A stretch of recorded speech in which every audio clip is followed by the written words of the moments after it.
Alasan pengamat kepolisian nilai Baradae layak dipecat tidak hormat, singgung status terpidana.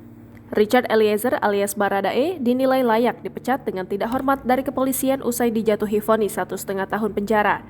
Pernyataan ini diungkapkan pengamat kepolisian Bambang Rukminto yang menilai oknum polisi terjerat pidana seharusnya tidak bisa kembali ke kepolisian.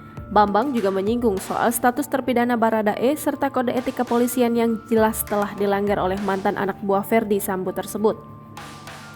Menurutnya, vonis 1,5 tahun yang dijatuhkan pada Richard tak menghapuskan fakta-fakta tindak pidana yang dilakukan. Hal tersebut, kata Bambang, merujuk pada peraturan pemerintah nomor 1 tahun 2003. Bambang menyebut syarat anggota polisi bisa terkena PTDH, salah satunya adalah melakukan tindak pidana. Pada peraturan kepolisian RI nomor 7 tahun 2022, Bambang juga menyebut syarat untuk dihukum PTDH adalah melakukan tindak pidana yang memiliki ancaman vonis 5 tahun. Sidang kode etik terhadap Baradae, terdakwa perkara pembunuhan berencana pada Brigadir J telah dijadwalkan. Mabes Polri memastikan dalam waktu dekat Baradae bakal menjalani sidang kode etik di internal Polri. Melalui sidang kode etik ini nantinya bakal diputuskan juga bagaimana nasib Baradae di institusi Polri.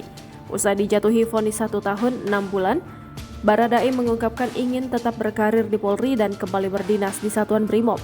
Diketahui, sidang vonis Baradae sudah digelar pada Rabu 15 Februari 2023 di Pengadilan Negeri Jakarta Selatan. Jangan lupa subscribe, share, komen, dan like ya!